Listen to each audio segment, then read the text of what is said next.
اول خمیه کس او گرم است، بعد از او شفا بخش است میگن، همین دانه و چیزا باشه میگن گم میکنه. تو دانه مانه نداری ان نه نه من ندارم. خب باز هم خوب است آدم استفاده خوب است استفاده کنه، خوبتر است. و اینجا چطور است مردم که دیگه صمیمیت دارن، محبت دارن؟ بسیار یک مردم میمان نواز، بسیار یک مردم خوب، نهادهای دولتی.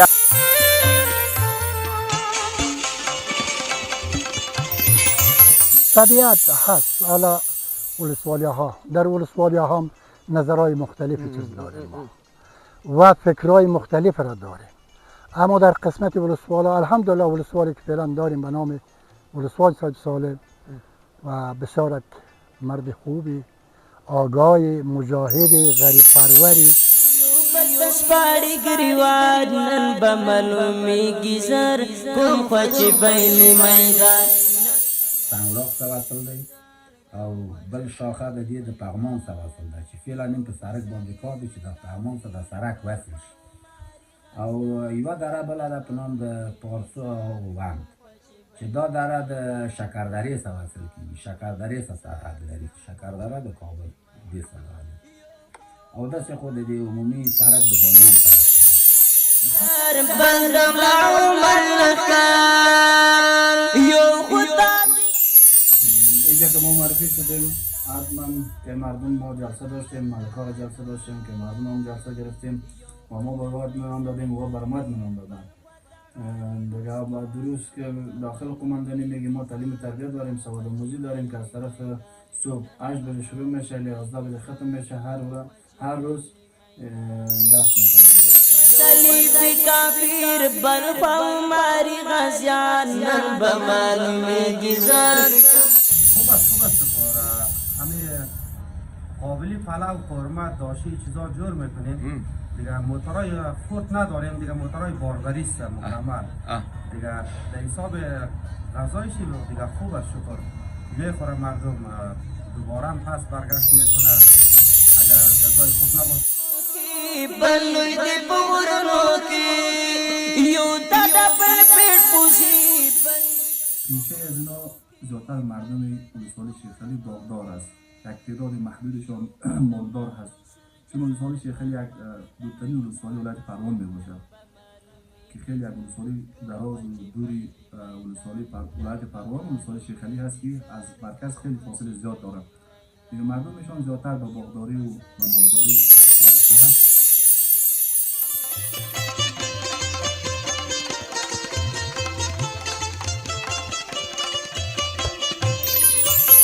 وایي چې موږ ته پایې راوښیې دا پایې مغه لري صاحبانونه ټول صاحبانونه خو د اندازې پورې مو جوړ کړي دي، اندازې پورې غواړو چې نور هم را جوړ کړي. یعنی کاروبار ته غواړي چې نور هم انکشاف ورکړي. نور هم انکشاف ورکړم.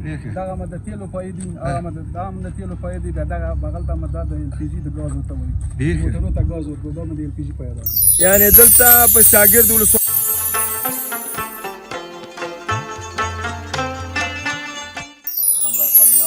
ما در ابتدا باغچه غربند را بر دو بخش تقسیم کردیم. یک بخشش مربوط فامیلی و یک بخشش مربوط کسای مشتریایی که پیش ما میاین و فامیل همراهشان نمی باشن و به حساب عرف خود ما مجرد می باشن میان. و از این لحاظ ما جای فامیلی هم داریم، مشتریای فامیلی هم داریم و مشتریایی که جدا از فامیلی هم میان داریم و ظرفیت گفتین.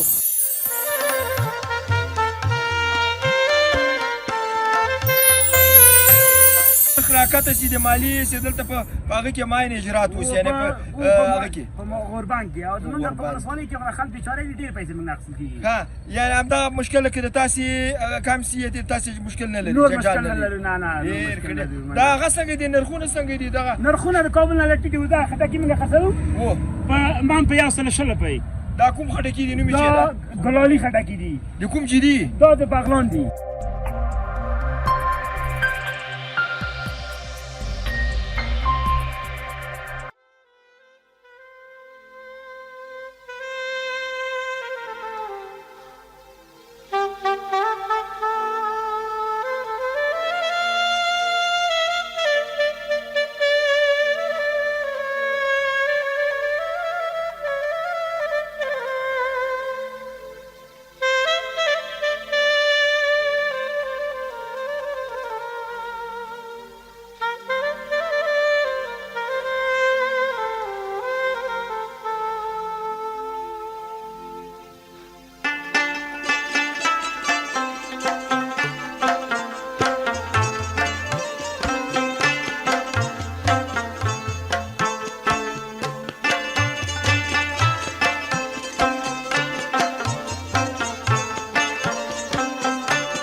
تمام ګروپ یوټیوب چینل قدرمنو دوستانو سلامونه او نیکې هیلې خدای وکړي چې روغ جوړ او صحتمند اوسئ او تر اوسه پورې چې زموږ د یوټیوب چینل سره پاتې شوي تاسو نه ډېره مننه قدرمنو دوستانو په خوشحالۍ سره چې یو ځل بیا غواړم تاسو ته یو په زړه پورې او جالبه گزارش درکړم هغه به د پروان ولایت د سرخ پارسا او همدارنګه د شیخ علي ولسوالیو په بیارغونه زراعت او همدغو مسایلو باندې مختلفه موضوعات تاسو ته وړاندې کوو او غواړو چې دغه گزارش تاسو تر پایه پورې وګورئ بیا به دوستانو هېوادوالو نه هم ډېره مننه کوو چې زموږ یوټیوب چینل په داخل او خارج کې په خوند او مینې سره ګوري زموږ خپرونې سبسکرایبي لایکي شیر کړي دې نه ډېره مننه اوس به لاړ شو د خپرونې شروع ته وګورو چې چا سره موږ مخامخ کېږو او کوم مسایل تاسو ته د خپرونې په شروع کې در وړاندې کوو دې خپرونه کې مختلفو موضوعات دي تر پایه پورې زموږ ملتیا وکړي موږ سره اوسئ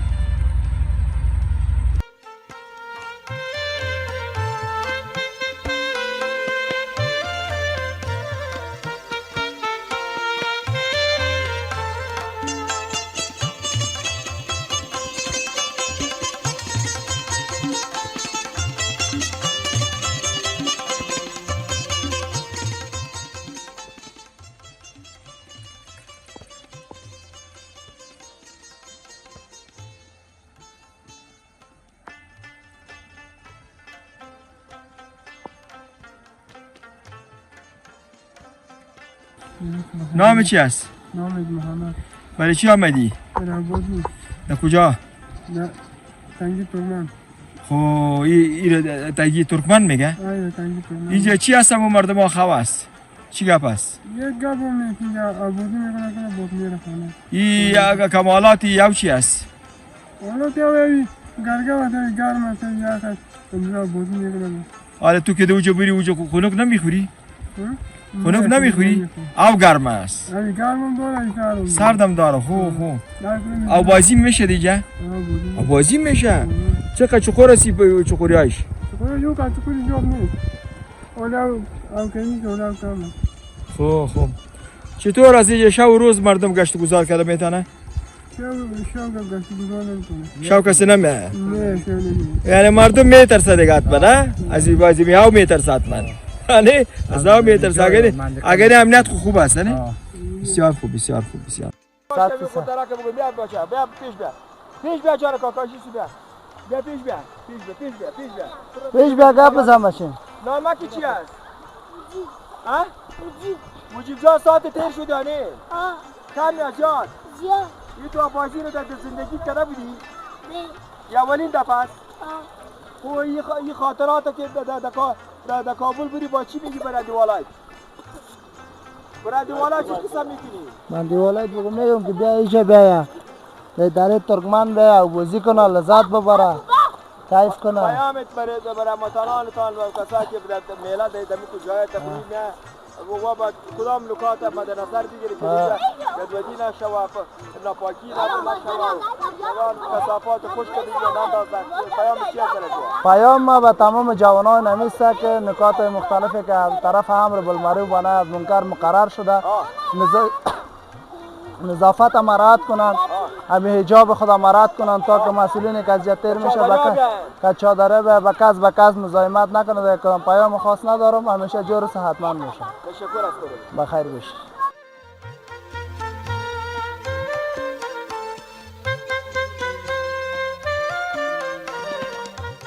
اول خمیه و کس او گرم است، بعد از او شفا بخش است میگن، همین دانه و چیزا باشه میگن گم میکنه. تو دانه مانه نداری شلون؟ نه من ندارم.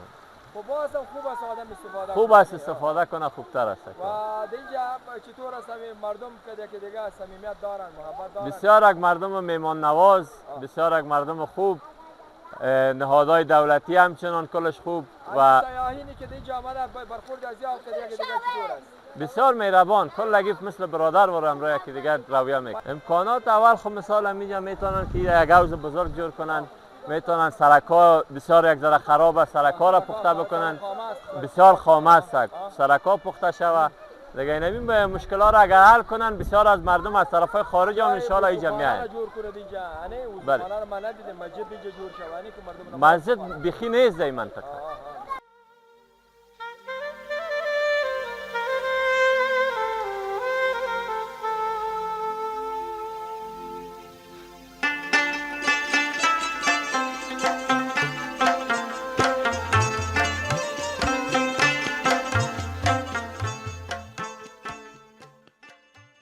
نامم سید حسین جان علوی است از ولسوالی سرخ پارسا ولایت پروان.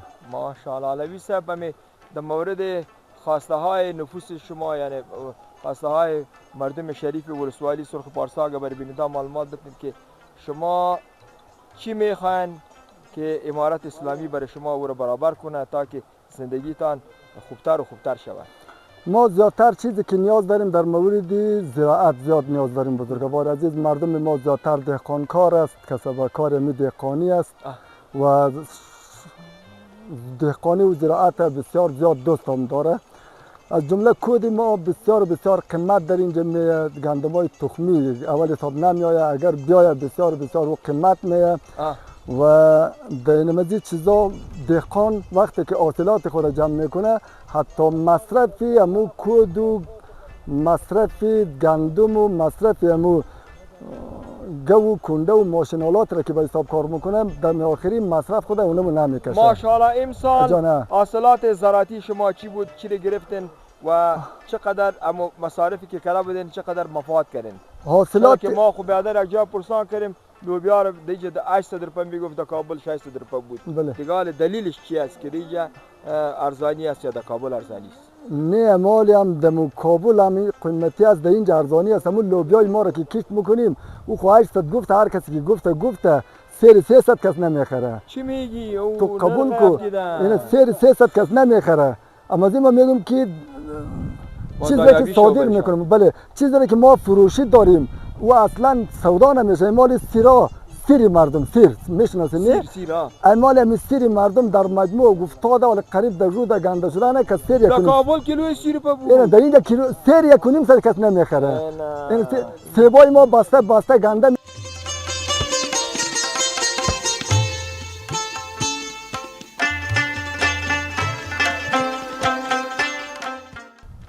نام سید صفدر قاسمی است، ولسوالی سرخ پارسا ولایت پروان و قریه زیبای لولنج.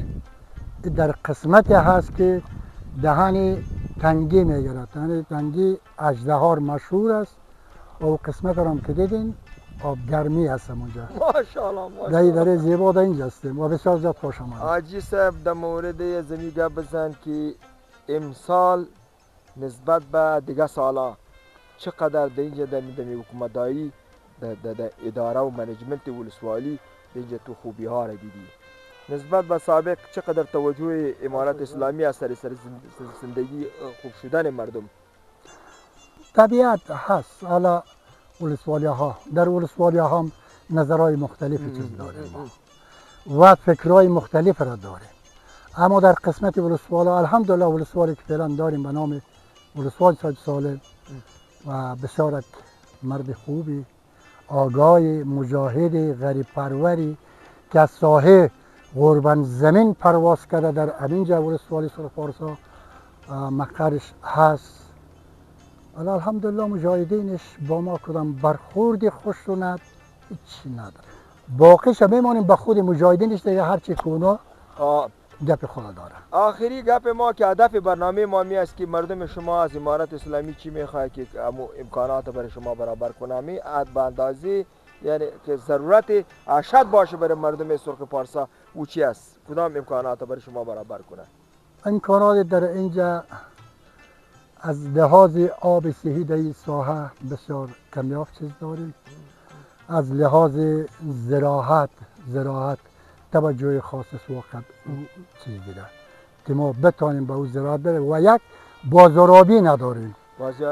بازارابی ها نداریم.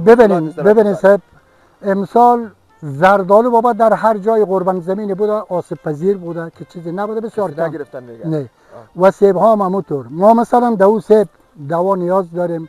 انگور اگر فضل خدا در این ساحه پیدا میشه، سیب هست، انواعی میوه است.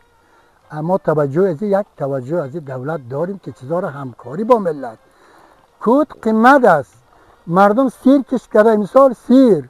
حالا ما خودیم دیشب کابل بردیم. میفهمید چند؟ این سیری که وطنی میگیم با این حوزه هست سیر 250 روپیه. سیرش 250 روپیه کیلوی سیری با میفته. خب این مردم حالا بدبختی دزی است که صاحب یک خلطه کود ما خریدیم با کود دی پی اوله به 7 تا 7000 هم خریدیم و کود ازنی سفید خریدیم تا 3000 هم حالا هست 2000 2100 2400 مثل $1 آمریکا بره تا بالا میتونه میره. یک جان سپاس از شما حاجی. و علیکم. جا رسید بخیر قراری خیر است. کجا بودی؟ یعنی میجا آمدم به خاطر که انجینر آمده سر راه امزین آمدم. ما کجا بودیم؟ شما در پایین در گرگاو میگه چی میگه در اونجا؟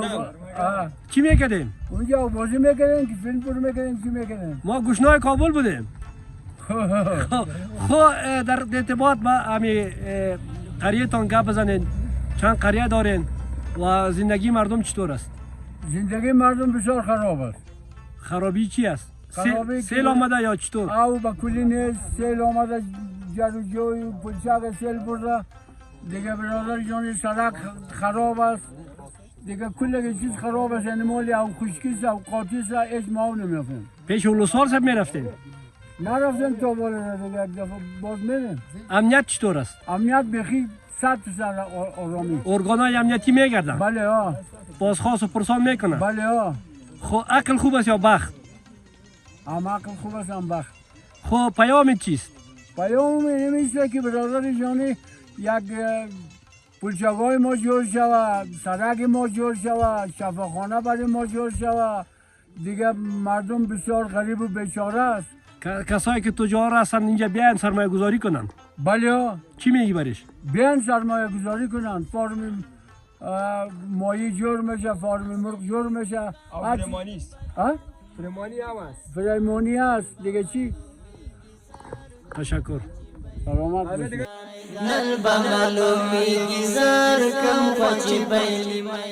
بسم الله الرحمن الرحیم. زما نوم محمد سالم مختار دی. د اصلي ځای مې د ساګر ولسوالۍ د خیش ګلزارې یم او فعلا د کپاسا ولسوالۍ. مخکې خو زه په خپله ساحه کې ساګر ولسوالۍ کې معادلګۍ درلوسته د مجاهدینو په لیکو کې یم او اوس د هغې نه پس د فتحو نه زه دا ولسوالۍ کې د ولسوال په صفت معرفي شوم چې 4 کاله مې هلته دنده سره کړه. د دې نه پس بیا زه ننګرهار ته د یوې دورې لپاره یو کال دپاره ولېږل شوم. نو اوس بېرته 2 میاشتې کېږي چې دلته راتبدیله شوی یم. د دې سرخ پارسا ولسوالي د یو طرف ته ترکمن دره ورته وایي. ترکمن درې کې یو قسمت د هغې ادبخشي لري چې د میدان وردک ساحه هم پکې شته دی.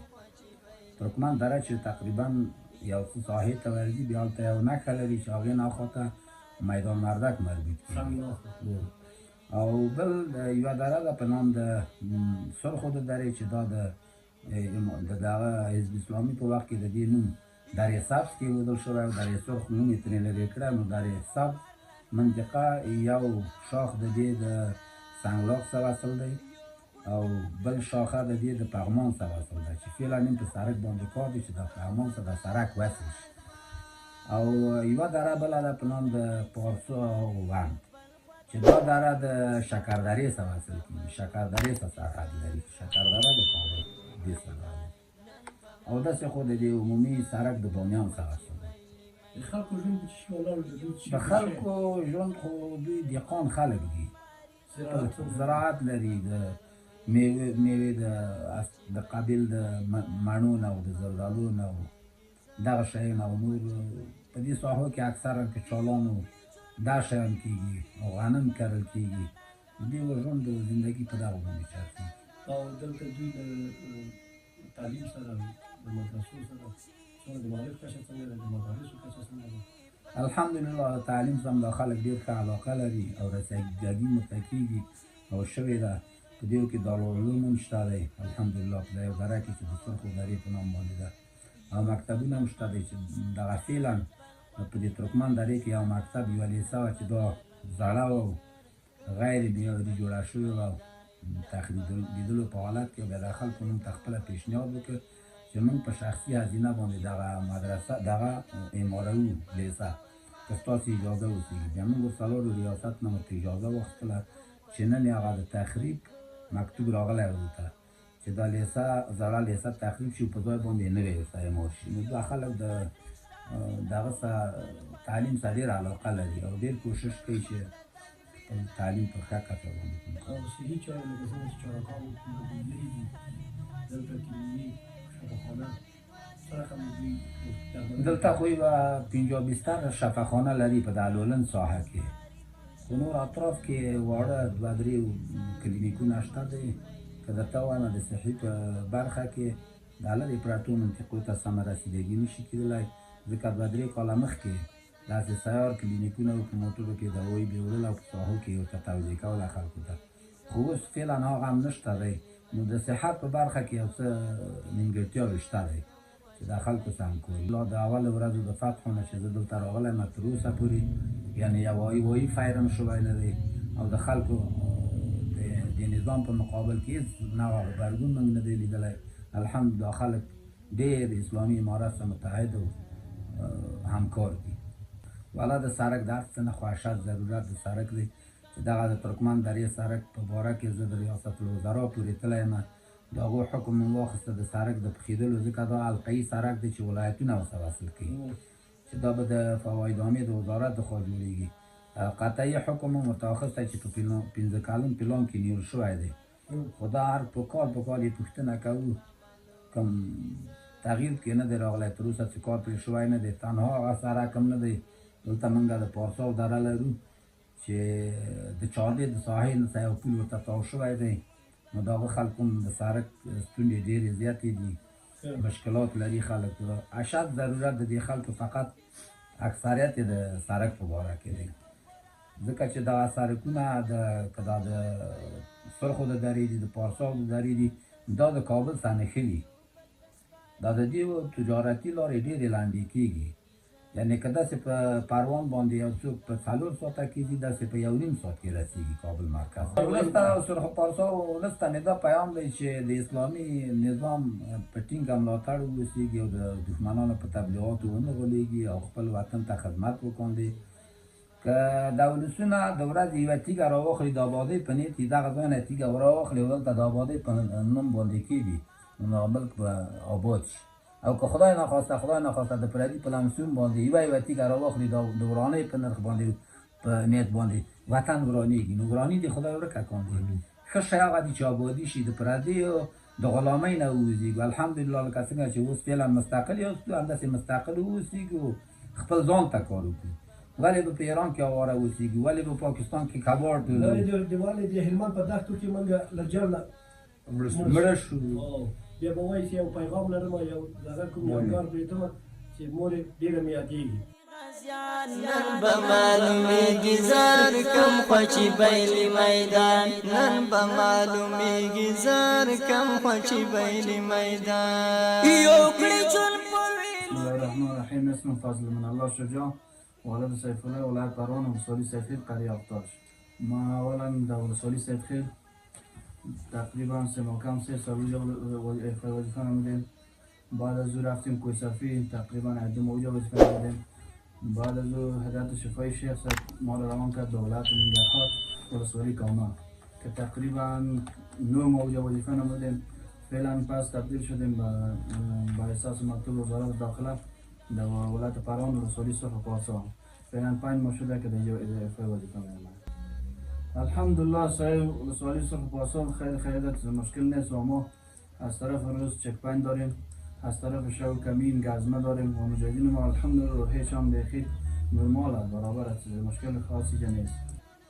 حتما دستاورد هم باشه، در هیچ ولسوالی نیست که دستاورد نباشه و چک پوینت هم از طرف روز هم داریم و شو از کمین داریم، گزمه داریم. پیراداری های مفعال است، تمام مجاهدین در خدمت مردم هستند. اینجا که ما معرفی شدیم حتما که مردم ما جلسه داشتیم، ملکا را جلسه داشتیم که مردم هم جلسه گرفتیم و ما به وارد منام دادیم و برمد منام دادن. دیگه دروس که داخل قماندانی میگیم ما تعلیم تربیت داریم، سواد آموزی داریم که از طرف صبح 8 بجه شروع میشه، 11 بجه ختم میشه. هر روز درس میکنم اینجا بچه.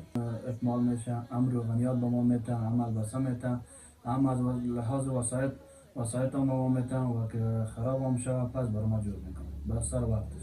ولسوالی کامه خو ما از طرف شیخ صاحب چون که خوشی مادهی بوده که از طرف شفای شیخ صاحب ما بودیم و جمع شده به سر ما رفتیم وظیفه میکردیم، میره با احساس خوشی وظیفه کردیم و بسیار از مدت خوب نام ما را رد کردیم و خوش آمدیم چرا از طرف شیخ موجایان شده بودیم و حالا نظام اسلامی را خود ما کوشش داریم و مشترمیم که تنها به افغانستان نه بعد در تمام دنیا نظام اسلامی باشه تنها به افغانستان نه یه هدف آرزوی ماست که تمام دنیا بعد نظام اسلامی برقرار شود و در این نظام اسلامی ما که فعلا یک قوه اجرایش هستیم دستمندنی وظیفه میکنیم انشالله تا که وسط توان ما باشه ما در سیستم نظامی ادامه میدیم تا که امارات از ما کار بخواه ما برش کار میکنیم هر وقت همراه قماندان ولایت که مشر ما هست ما ملاقات داشتیم و با ما ملاقات هم دادن و هر وقتی که ما میریم ما حتما توصیه میکنم مشوره میده و از مشوره از اون ما استفاده میکنیم هر یوسم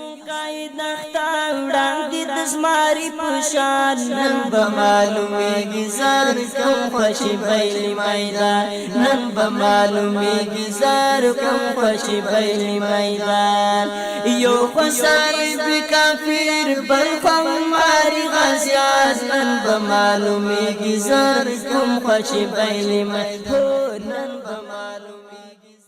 سلام علیکم جناب قماندان صاحب. خوب هستین؟ خیر و خیرات قراری است؟ بخیر هستین؟ قماندان صاحب بازم احترامات تقدیم میتونم در مورد وظایفتان برای بینندگان معلومات بتین. امروز دیده میشه که شما عملا در صاحب در چک پوینت هستین و افراد در وظیفه هستند. در مورد همین وظایفتان گپ بزنین. همین نقطه دائم همین چک پوینت میکنین یا جاها را تغییر میدین؟ بخیر سلامت باشین. این چک پوینت ما دامدار است و از طرف روز و یک نقطه نیست، نقطه مختلف است. وظیفه ما است که در نقطه مختلف بعد ما چک پوینت داشته بسیار تا مردم به خوبی رفتن. چقدر مردم اطاعت میکنه به چک پوینت ها وقتی که شما یار استاد میکنن برخوردشان همراه شما پلیس ها یعنی شرطه پلیس چی رقم است؟ همراه شرطه پلیس الحمدلله دیگه 100% اطاعت دارن. مردم نیک است، مردم آرام هستن، از ما پوره اطاعت دارن و ما در خدمت. این چک پوینت هم چیز نتیجه داره. بعضی وقتا که شما چک پوینت میندازین تلاشی بدنی میکنین متناسب تلاشی میکنین گاهی شما دستاوردام دارین یعنی نه چک پوینت به دستاورد نمیشه، حتما نتیجه داره و سر روحی مردم کار میکنن، سر روحی مردم کار میکنن، آرام میتونن با وقت زمان دست آمد مردم همراه شما کار است. مردم محل پیام شما برای متنان کسایی که دمی چک پوینت ها متوجه نمی باشند چک پوینت نادیده میگیرند. فایده چک پوینت چی است و باید چقدر همراه شما همکار باشند در جریان وظایف؟ فایده چک پوینت این است که سهولت برای مراجعین است، مردم است، ملت است که بتونن با وقت زمان خوبش از رفت آمد کنند و با همراه مردم چک پوینت و مجاهدینی که در چک پوینت میباشه باید همراه مردم روی خوب باشه تا که مردم راضی باشه. همه شرطه پلیس شما دائم دمی و لباس های نظامی هستند یا صرف در جریان وظیفه یا در لباس هستند؟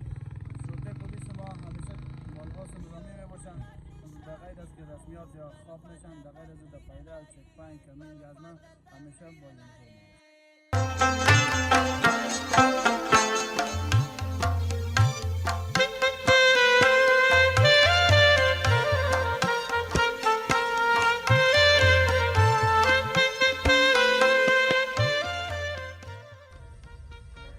د روان افغان گروپ یوټیوب چینل قدرمنو دوستانو شپه مې د پروان ولایت شیخ علي ولسوالۍ کې سوه او دلته خلک وایي هوا سړه ده او دغه هوټلي هم داسې درخشان رستورانت یا هوټل ده د بخاري لګولې ده مخامخ اوس حیران پاتې یو بس چا سره وغږېږو داسې اوس خو مې فعلا له ګرمي کېږي هلته سړی باندې د اچین ولسوالۍ دغه باندې ناست وو و یخ مې اوس دلته دننه راغی نو دا په دې معنا چې د شیخ علي ولسوالۍ هوا په اسد میاشته کې اوس اسد ده که د اسد میاشته کې د شیخ علي هوا سړه ده او دلته خلک به په حتما طاقت کوی نه شي دغه کې باندې نو زه به وګورم تاسو ته به بیا راپور درکړم چې کیسه د رښتیا دلته داسې هوا سړه ده که نه هغه د اچین ولسوالۍ او وراره مالته مخامخ ناسته ده د اچین نه راغلی دی دلته هغه اخلي باغ اخلي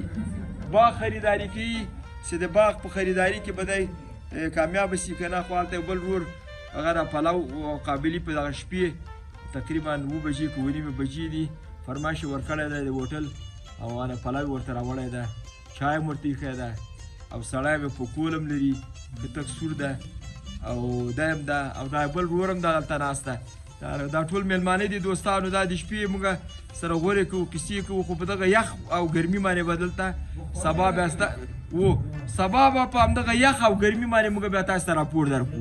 محترم خوب هستین؟ خیر و خیرات قراری است؟ بخیر هستین؟ شما خود معرفی کنید اسمتان چی است و در کدام جای کار میکنید؟ چی مسئولیت دارید؟ سالیداد از ولسوالی شیخ علی ولایت پروان. اینجا هتل دارم به نام 5 ستاره درخشان. خودتان دیدید همینجا مهمان ما بودید شب و صبح هم چای شما را دادم. خودتان همینجا مهمان ما بودید. ماشاءالله ماشاءالله یک جهان سپاس مهمان نوازی کردی. خداوند کاروبارتان برکت برده. در مورد هتلداری گپ بزنید. هتلداری در اینجا در ولسوالی شیخ علی چطور است برای شما؟ مشتری‌ها میاین نمیاین؟ چقدر دیگه تانستن دل مردم به دست بیارین و خوبی‌های رستورانتتان یا هتلتان چی است؟ خوب است شکر. همه قابلی پلاو قورمه داشی چیزا جور میکنیم. دیگه موتورای خود نداریم، دیگه موتورای باربری است مکمل. دیگه حساب غذایش دیگه خوب است شکر. میخوره مردم دوباره هم پس برگشت میکنه. اگر غذای خوب نباشه کی دوباره پس. زیادتر هموطنان ما خو هم شکایت از بعضی رستوران‌ها یا هتل‌ها میکنه وقتی که میگه مسافر میره اونجا یک 2 قات یا 3 قات پیسه میگیره. از شما مطابق یک نرخنامه شاروالی تعیین شده غذاهاتان برای مشتری میتین یا چی رقم؟ شما خو اضافه ستانی نمیکنین؟ نه ما از اون چیزی که چی شاروالی تعیین کرده همون را از مسافرین میگیریم، پس به مسافرین نان میدیم. اینجا در حساب پاکی و نظافت اینجا ادارات دولتی خصوصا بعضی اداراتی که مرتبط به کاروبار شما میشه و میان نظارت میکنن پاکی نظافت چیزا رو میبینن یا نمیبینن؟ بله در خود ولسوالی شیخ علی محیط زیست داره که میاد همه روزه زیادتر وقت از پروان میآید. محیط زیست از خود ولایت پروان میآید بررسی خودتان‌ها رو میکنه. بسیار خوب. از طرف ولسواس قماندان امنیت اینجا برای شما بعضی وقتا سفارش ها میکنن به حساب بعضی راهنمایی ها میکنن که شما با چی رقم خدمت کنید؟ برای ولسواس صاحب همون سفارش ها خدا دارن در وطن میاره میگوید. از قماندان صاحب امنیت هم سفارش ها داره، مدیر صاحب امنیت هم داره.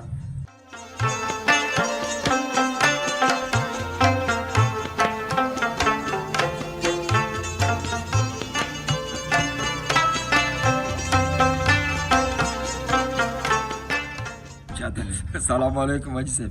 خوب هستین؟ خیر و خیرات قراری است؟ ما شما دیگه شب یک جا بودیم قصه کردیم منی؟ چطور بود اینجا همه وضعیت امنیتی در شیخ علی؟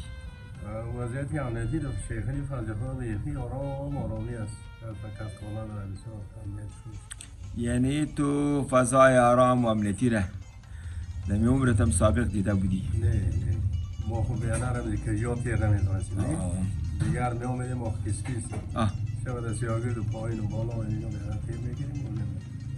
امنیت فضیخان به یکی صد است. و همین مسائل هتلداری و دکانداری یا مال زیر کنترل است؟ یعنی کسی نمیتونه اکثر کسی یک چیز را قیمت بفروشه یا ظلم کنه، مترسنی؟ برخورد همین هتلی چطور بود همراه مشتری ها؟ یعنی ما شما خود دیدیم خوب گپ دیست که از زبان خودت بشنیم. آدم نیگ از دیگه که اگه اخلاق نداشته باشه خب مشتری نداره. پاکی و نظافت هر چیز دیگه به چشم سر دیدی دیگه. یعنی خوش بودی. خب پیامت برای دیگه هتلدارا، برای دیگه کسایی که هتلداری میکنه یا کاروبار دیگه میکنه باید چقدر صادق باشن، پاکخور باشن. در دل ما زیاد هستیم، ما کسپی هستیم. 2 سال است که در پاکستان داره شد ما خود یاده سرطانای گذاب داریم. شیخ علی سرطانه نداره، درشی نداره، مالا کلش بیاده میاد. گنده میشه. یک امنیتش کارای مربع خوب است. و گفتی سردخانه هم نداره منی؟ سردخانه نداریم نه. سردخانه اگه جور شو فایده چی است؟ سردخانه که جور شد ما مال خود در سردخانه میمانیم، در استعمال تمام نمیکنیم نه. اعتبار که ما پیران سال 70 لک تمام گیریم. 70 یعنی سردخانه فایدهش همی است که شما میتونین همین مسئولات زراعتی خود در وجه نگهداری کنین با وقت و زمان که وقت نرخ بلند شد وقت بفروشین. چرا حال خو کسی نمیخونه، حال خو مملکت مال چی میشه، میوه میشه، هر چیز خراب میشه. مثل که همیال بانجان رو میز بانجان رو میتونی به سردخانه کنی، سیب میتونی، زندانه رو میتونی. صلیبی کافر بلخوا عمری غازیان نن بمعلومی گزار کم خوچی بیلی میدان نن بمعلومی گزار کم خوچی بیلی میدان یو خو صلیبی کافر بلخوا عمری غازیان نن بمعلومی گزار کم خوچی بیلی میدان نن بمعلومی گزار بنده قاری صدیق الله ولد محمد سردار تخلص متوابی سکی باشنده رساله شیخ علی ولایت پروان. در سالهای 2014 یک سال محیث ولسوال در ولسوالی سیخل بودم، بعدا پس دوباره جامعه ولسوال شیخ علی از نوع جغرافیای خود که طرف شرق ولسوال شیخ علی غرب ولسوال شیخ علی ولایت بانیان قرار دارد، طرف جنوبشان ولایت بغلان که متصل به ولسوالی پارابرفک ولایت بغلان میشه و طرف جنوب ولسوالی پارسای ولایت پروان قرار دارد و طرف شرق ولسوالی شیخ علی ولسوالی سیاگرد ولایت پروان قرار دارد. پیشه از اینا زیادتر مردم ولسوالی شیخ علی باغدار است، یک تعداد محدودشان مالدار هست، چون ولسوالی شیخ علی یک دورترین ولسوالی ولایت پروان میباشد که خیلی یک ولسوالی دراز و دوری ولسوالی ولایت پروان ولسوالی شیخ علی هست که از مرکز خیلی فاصله زیاد دارد.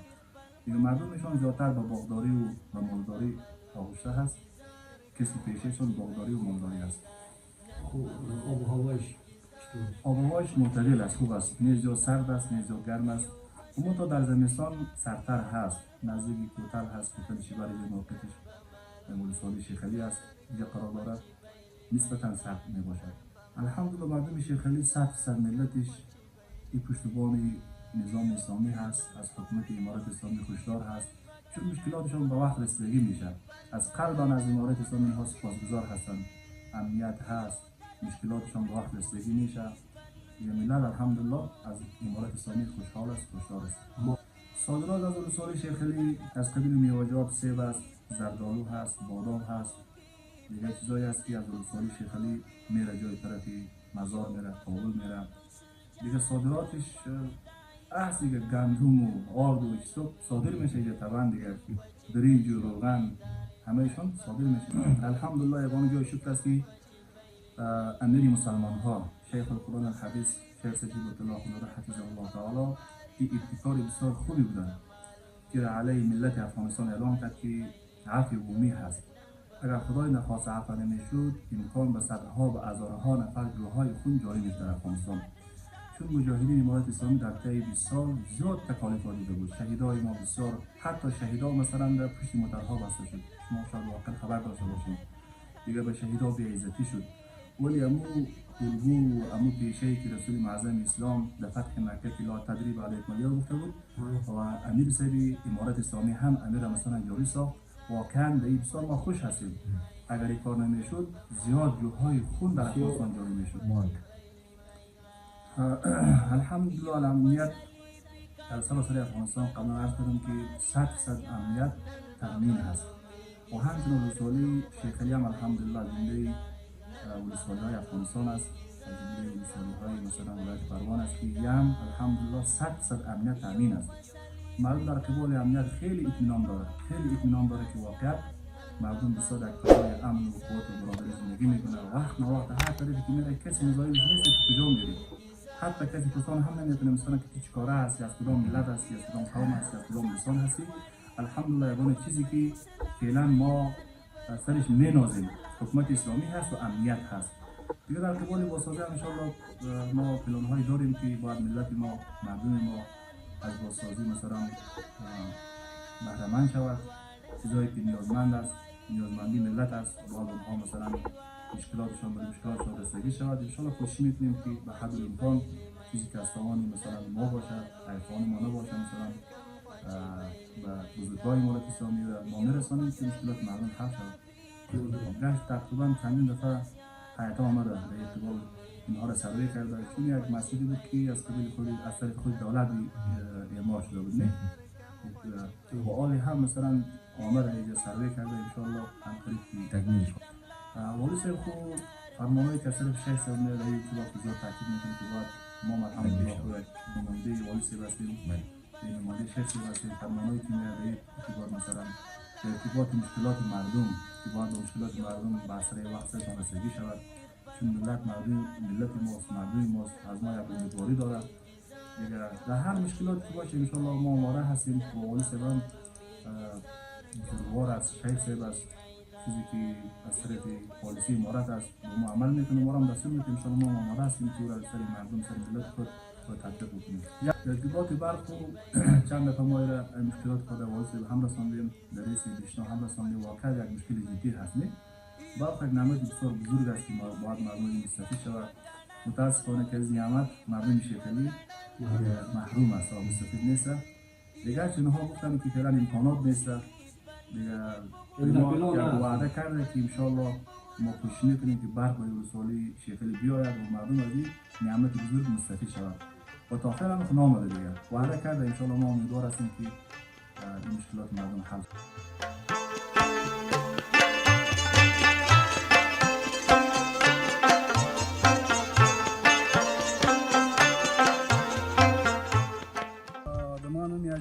شاگرد ولسوالۍ کې د باختر پټرولي پمپ ډېر ښه. میاجان صاحب ته دا راته ووایه چې څو کاله کېږي تاسې دغه کاروبار ته لاس اچولی ده او کاري تجربه لري د نفتي موادو په برخه کې؟ دې نه مخکې خو امنیتونه ښه نه وو. اوس چې امارت اسلامي راغلی موږ دغه پمپ جوړ کړ. اوس ډېر په ارامه یاستو. هر هفته کې د میاشتې اخر کې منځ کې نصارات راځي، د موږ ټانکونه چې کوي، د موږ لیټرونه چې کوي. انشاءالله ډېر ښه کار روان دی او ښه په امنیت کې یاستو. څنګه د ولسوالۍ د ادارې لخوا تاسې حمایت لاندې یا نه؟ موږ سره ټول امارت خلک د موږ نه پوښتنې کوي او د موږ د نظر لاندې یاستو. اوس کې ګزمې ګرځي، بیخي په ارامۍ کې یاستو. ډېر ښه. داخل لاس خواته چې ده کوم دفتر هم ده؟ دفتر ښه. ډېر ښه. څو اطاقه لري تاسې هلته؟ موږ دفتر 3 اطاقه لري، یوه اشپزخانه لري او نور مشکلاتونه حساب اضافه کې شته. ډېر ښه، ډېر ښه. دې خواته دغه پایې دې که کولی شي چې موږ ته پایې راوښیې. دا پایې مغه لري صاحبانونه؟ هو ټول صاحبانونه خو د اندازې پورې مو جوړ کړي دي. اندازې پورې غواړو چې نور هم را جوړ کړي. یعنې کاروبار ته غواړې چې نور هم انکشاف ورکړي؟ نور هم انکشاف ورکړم. دغه هم د تیلو پایې دي، دا هم د تیلو پایې دي. بیا دغه بغل ته هم دا د ایل پي جي د ګاز ورته وایي. موټرو ته ګاز ورکوو، دا هم د ایل پي جي پایه ده. یعنې دلته په شاګرد ولسوالۍ کې دلته ډریوران یعنې مشکل سره مخامخ کېږي نه؟ دلته تاسې ورته په خدمت کې د موټرانو د ډریورانو حل دی، هېڅ مشکل انشاءالله نشته. دغه پایه د تاسې پیلسي په سیستم د دا خو نوي ماډل هغه ستندردونو باندې برابره ده. څو ډوله تیل تاسې ورکوئ چې نومونه ووایه؟ موږ یو تیل دی سوپر پټرول ورته وایي، هغه ورته خرڅوو. یو دی 2 نوي هغه خرڅوو، او یو دی ډیزل چې هغې ته یو رقم دی 01 ورته وایي، یو رقم دی 02. همدغه تیل استفاده کوو. موږ ضعیفه تیل استفاده نه کوو. په همدغه حساب باندې موږ بازار خپل کړی دی. دا د تیلو د نرخ بحران پیدا شوی دی په دنیا کې. دلته افغانستان کې هم نرخونه رجیک شوي دي. اوس نرخ څو ده نن پټرول، ډیزل او ایل پي جي؟ او نرخونه څنګه ده؟ په کراره په ولیدو دي که نه؟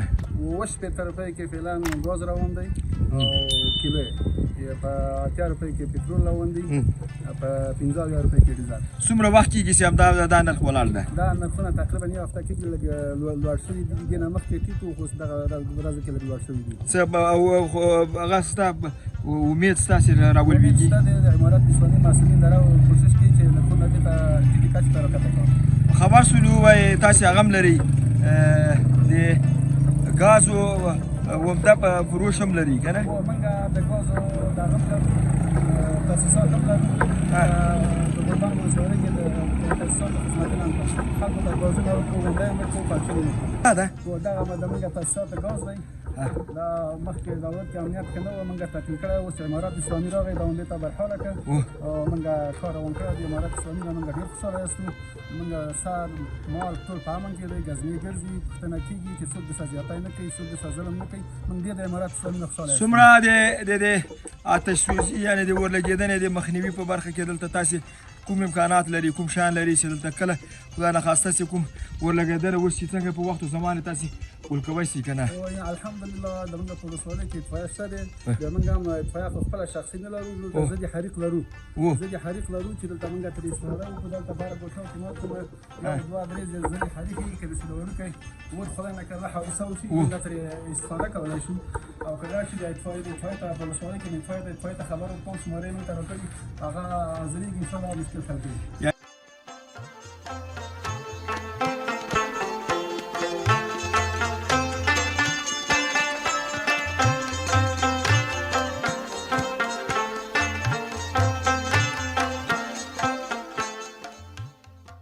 اول از همه سلام و عرض ادب و درود احترام خدمت شما و تمام بینندگان چینل زیبایتان. عبدالکبیر قاضیزاده هستم، مسئول و مدیر باغچه غربند. در دنیا هر انسان یک آرزو و یک آرمان داره که آرمان هر کسی نظر به فکر و ذهنیتش متفاوت است. یک تعداد مردم خوشبختی را در خوشی مردمش میبینه، در آسایش و آرامش مردمش میبینه و یک تعداد مردمی است که آسایش و آرامش در پول میبینه، در مادیات دنیا میبینه. هدف اساسی ما از جایی که ساختیم این است که مردم عزیز ما، مردم غربند ما چند لحظه در کنار دریا بتانه به آسایش و آرامش خود برسه، یک چند لحظه لحظاتشان خوش سپری شود. درست است که در پهلوش مادیات دنیا هم حاصل میشه، ولی هدف اساسی خوشی مردم و میهن عزیز است. باغچه غربند 4 سال پیش زمانی که دولت امارت اسلامی آغاز به فعالیت کردن و مردم آسایش و آرامش خود را تا جای امنیت خود را حاصل کردن، ما اقدام به جور کردن از این کردیم در ابتدا یک جای کاملا طبیعی و یک جای کاملا وطنی، یک جایی که تمام چیزش با سیستم دریا و چوب و طبیعت و پرنده و یک جایی که کاملا به وطن ما میزیبه، یک جایی که با دست آباد میشه، یک جایی که وطنی میباشه و یک جایی که به سیستم و فرهنگ اصیل خود ما میباشه. در اوج مردم آسایش آرامش زیادی به دست میارن. 4 سال پیش ما ایره شروع کردیم به جور کردنش و بالاخره تا این سال قدر پیشرفت کرده و بالاخره ما تونستیم موضوع دیجا بنا کنیم و شکر الحمدلله فعلا مشتریای ما از سراسر غربند، غیر از سراسر غربند، از سراسر افغانستان، از قندار، از نیمروز، از هلمند، از مزار، از سمنگان، از کابل خوب شمار، از ولایت خود شمالی ما و شما پنجشیر و پروان و کاپیسا مشتریای ما میاین و شکر از ما خوشحال است. ما در ابتدا باغچه غربند را بر 2 بخش تقسیم کردیم. یک بخشش مربوط فامیلی و یک بخشش مربوط کسای مشتریایی که پیش ما میاین و فامیل همراهشان نمی باشن و به حساب عرف خود ما مجرد می باشن میان. و از این لحاظ ما جای فامیلی هم داریم، مشتریای فامیلی هم داریم و مشتریایی که جدا از فامیلی هم میان داریم. و ظرفیت گفتین فعلا باغچه به 2 کار تقسیم شده. یکی سیستم پارکش است که سیستم مثلا هتلش است و سیستم تختایش است و یکی سیستم حوض است که سیستم حوض ما امسال فعالیتش آغاز کردیم و در حوض ما ظرفیت 1.5 ساعت الی 200 نفر در یک وقت داریم و در سیستم هتل هم تا ظرفیت 100 نفر ما داریم که بتانیم در یک زمان برش رسیدگی بکنیم و انشالله کار. ما کسی که در تختای ما میاین و میشینن و غذا از خود ما میخورن، از اینا هیچ چیزی ما نمیگیریم، فقط هم پیسه غذایشان است که گرفته میشن. لیکن اینان فامیلیایی هم هستن که میاین و 4 ساعت 5 ساعت 6 ساعت میشینن و خودشان آشپزی میکنن و خودشان میله میکنن. اونا داوطلبانه خودشان پیسه میتن به خاطر که میفهمن که وقتی که 2-3 تخت بند میشه به کرایه داده میشه ما مجبور میشیم که مشتریای ما را جواب بدیم، کسایی که بیرون از اینا میان. اینال ما قانون عمدهش همیست که ساعت 1.5 ساعت از هر تخت میگیریم.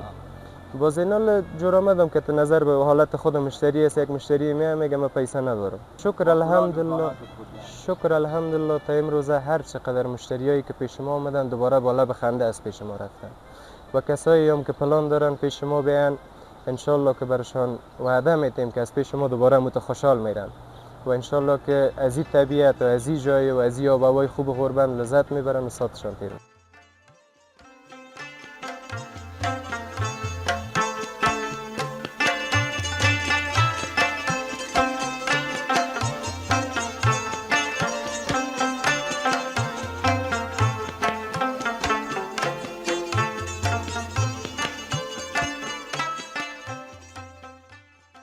خیر و خیرات دا څنګه داسې په جګ هغه باندې تخت باندې ولاړ یو شاته یې بسته داسې یو موټر ده که چیرې ده د مزدا ده هندوانې کې بار دي دغه مزدا د بلټان مزدا چې ده دغه د موږ نه 200 روپۍ مالیات اخلي حاجي صاحب. نو تاسې د حکومت مالیه نه ورکوئ؟ مالیه ورکوو په قانون باندې. قانون څومره دی په یو موټر کې؟ خو قانون دا شی دی چې څه سپارات دی دا اوس په ولایت د کابل نه فرعه ولایت دی که نه دغه نه پیسه دا نه ورکوي چې د موږ نه اخلي په اجاره باندې. ښه دا روزانه اخلي 400 روپۍ که په میاشت کې که په یو وارې؟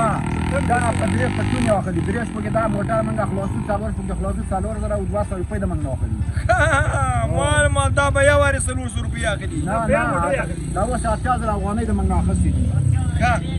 نه د یو نفر نه په موټر باندې د موږ نه 4,200 4,300 پرې اخلي په 300 آتش پیمداری گو وش پیمداری گی په کابل کې چې دی 24 کال ولایت دغه دی پایتخت دی او زر قرضیږي او دلته چې دی غوډان خلک بیچاره خلک چې دلته پروژه نشته دی خو په موږ باندې دولت یې خواهش دی چې دغه ظلم څنګه همکاري وکړي د موږ مالیات کم کړي. دولت د هدف کوم ولایت ده که کابل ده؟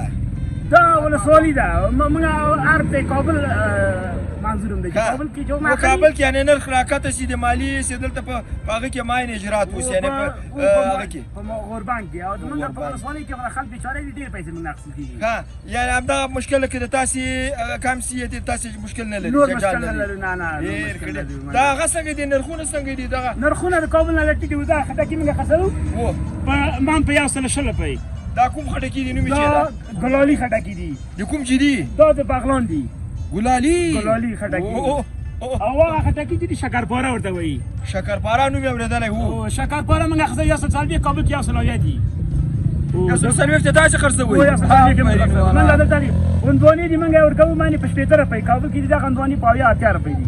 اوس به ته داسې وکړي چې د دې خاطره چې موږ دغه د خپل هیواد میوه موږ عملا موږ وګورو چې دا څه رقم دي دې کې خو چالو فریب نشته که نه دا به اوس موږ ته یو خټکی او یو هندوانه چیرې هم به یې خورو هم به یې مزه ګورو او هم به یې سروال دلته باید چیرې سي دلته باید چیرې سي دا ډېره غټه ده. اوس به چاقو وایې چې د افغانستان په سطح باندې وزیرانو د هندوانه خوړلي نه په توا به مزي وګوره راځه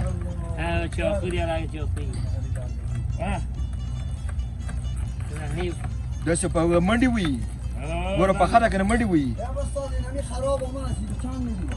بابا در خرابه ده اینجا در جیران ثبت نگو که اوز در مغز را او بسه چیزی او گوره من واخله مغز را او بسه ونی زد ورگه لغتا مغزه دیگی مغزه در روان افغان گروپ یوټیوب چینل قدرمنو دوستانو ګوره اخرې ورځې دي هندوانو د خټکي دي چې بیا ونه وایي چې توا به مزي په موږ باندې ننداري ونه کړلې دا دې ننداري بره بیدی که برایم مستاق